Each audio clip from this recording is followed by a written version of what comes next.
Hi, I am Kristina Lee of Kristina Lee Music.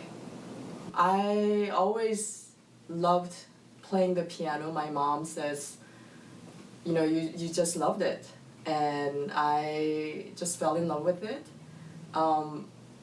You do a lot of technical exercises that seem pointless when you're first starting music lessons. And I remember even loving those exercises. So that's how I began.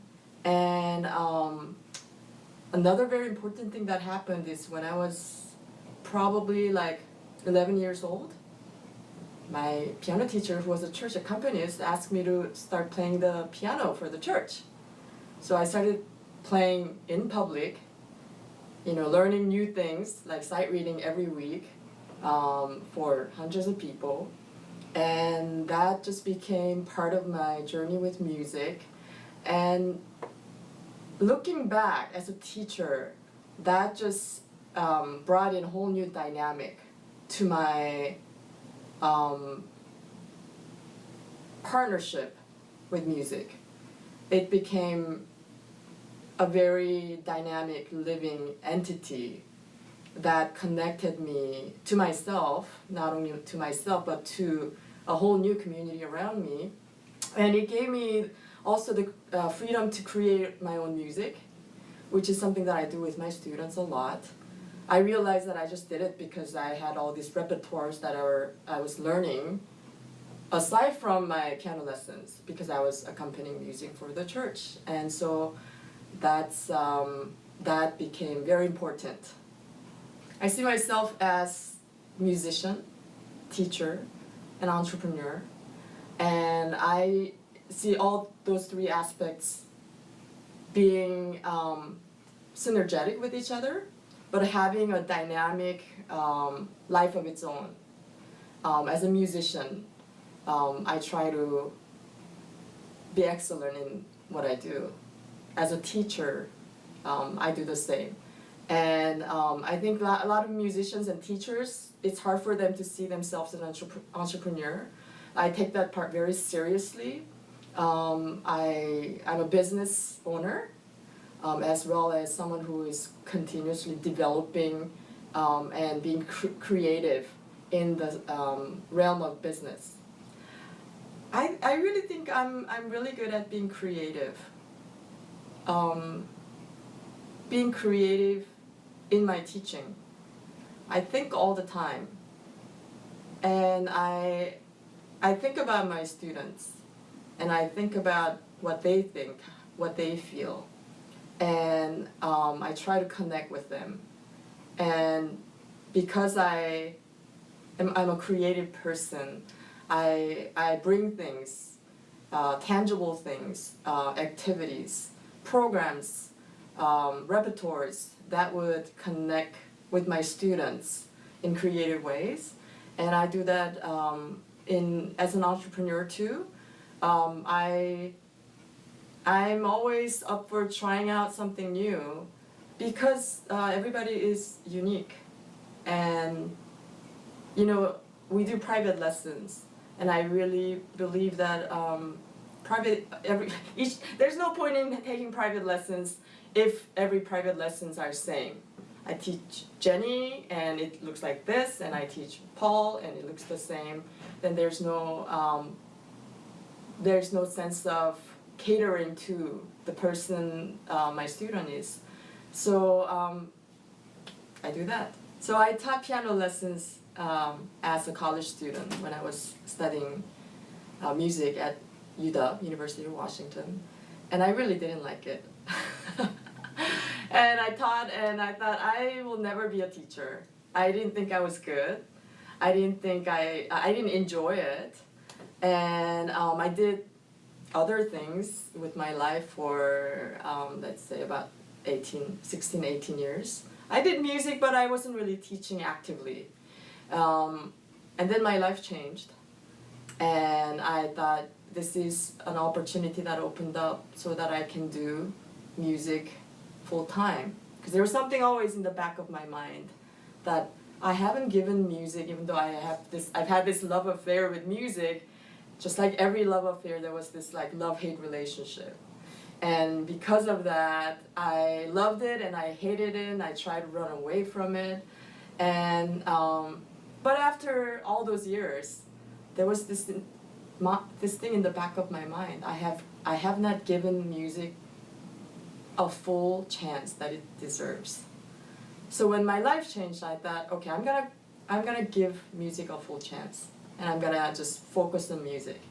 Now, what do a lot of musicians do to have somewhat of a stable income? They start teaching. So I thought, well, I guess I'm gonna have to teach. It sounds terrible, but a lot of people get into teaching that way. And I just thought, gosh, you know, man, I really didn't enjoy teaching that much.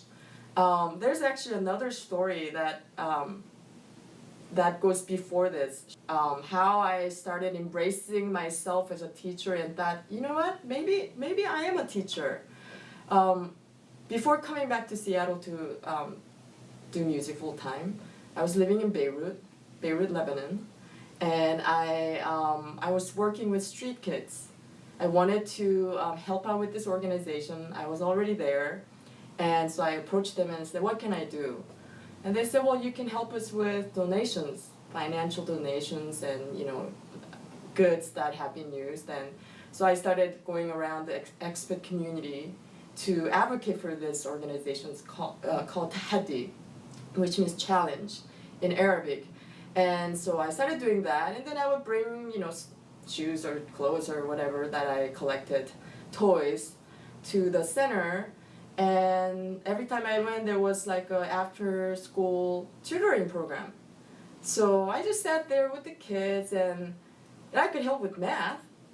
So I would kind of help with math, and they thought, oh, that's great that you can come in help us with, you know, tutoring too. So I started doing that. And then sooner or later, they found out that I'm a musician.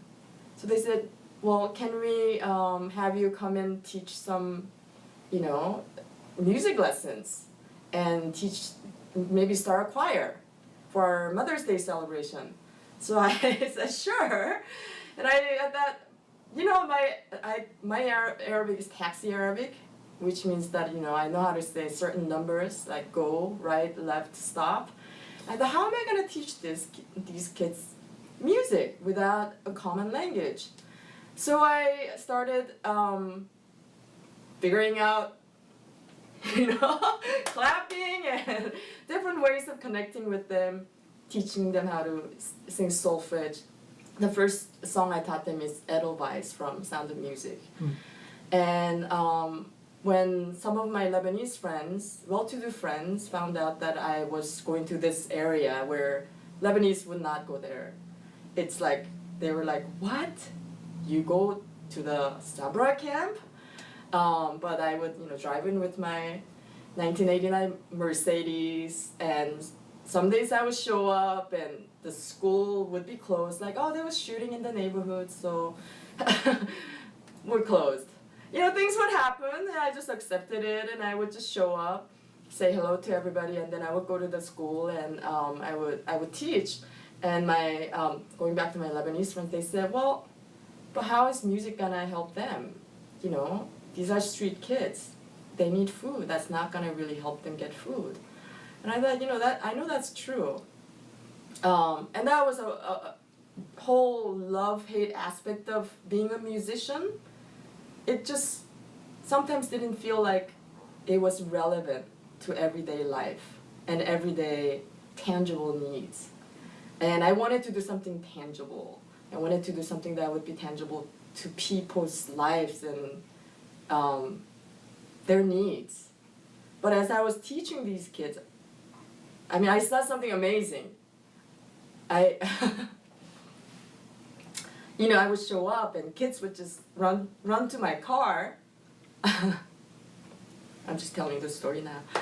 And they would be like, do, re, mi, singing, you know, as I'm driving in. And I would show them, I showed them the video of Sound of Music.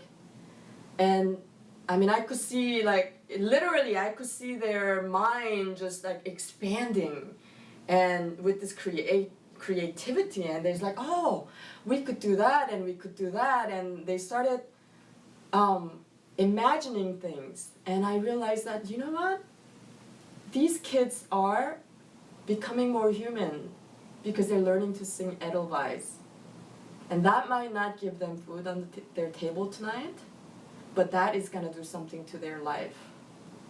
And now I know music is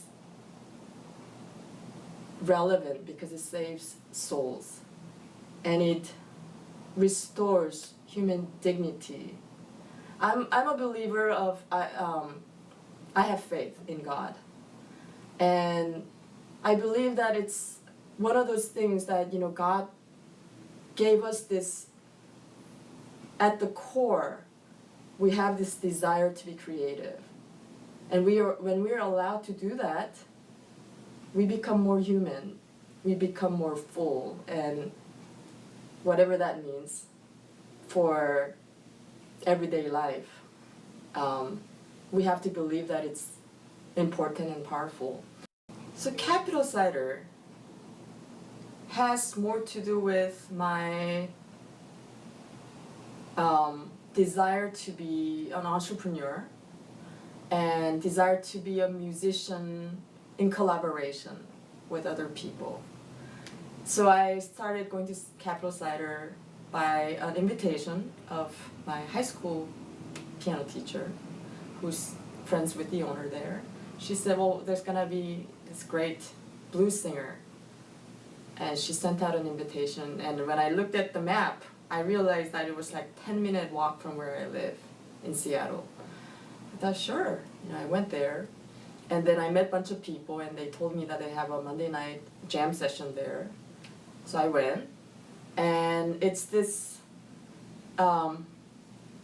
paradise of musicians on a Monday night. We start at like 9:30.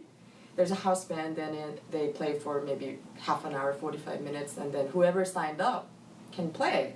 So my studio was doing well, and I felt like I finally reached a point where I felt like there was stability, and a lot of energy went into that. And the second phase of what I wanted to do was really also develop myself as a performer.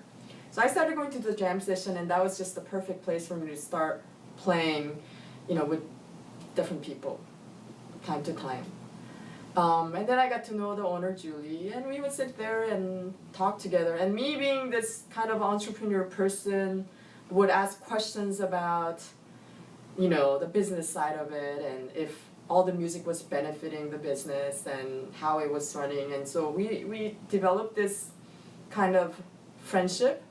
And in the process, probably about 6 months after that, she realized that I could be the person running the whole music scene at the program at Capital Cider. And when she asked me, I said yes right away, because that was an opportunity that I was looking for. What I mean is that I was looking for an opportunity to work with adults. And that's why I don't really like it when people say, oh, you're the booker there.